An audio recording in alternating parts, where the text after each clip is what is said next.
मी जेव्हा लहान होते ना तेव्हा मला पाऊस खूप आवडायचा. आई बाहेर गेली का तेव्हा हापसावरनं पाणी आणावं लागायचं. मी सगळं पाणी भरून ठेवायची आणि जोरजोरात गाणी म्हणायची की ए रे ए रे पावसा तुला देते पैसा. पण आता जे मे महिन्यापासून आत्ता ऑक्टोबर महिन्यापर्यंत पावसाने जी स्टार्ट केलेली आहे तर तो थांबायलाच तयार नाही. थँक्स टू पंजाबराव डक कमीत कमी इन्फॉर्मेशन तरी देतात की कधी पाऊस येणार आहे किंवा काय होणार आहे, शेतकऱ्यांनी कसं जपायचं, काय जपायचं, एवढं कमीत कमी ते सांगतात तरी. आणि तसं म्हणजे किती प्रोटेक्ट करणार आहे ना. इथे घरात प्रोटेक्शन नाही आहे तर शेतात तरी बिचारे शेतकरी तरी काय प्रोटेक्शन करतील.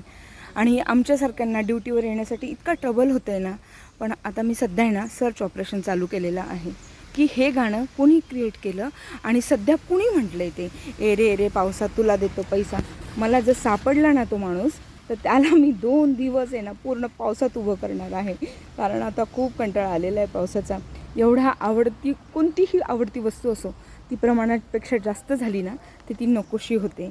अरे बाबा जा रे पावसा तुझ्या घरी, तुझे घरचे सगळे वाट बघतायत. आम्ही जसं घरी जातो तसं तू पण घरी जा, नको हाल करू आता आमचे.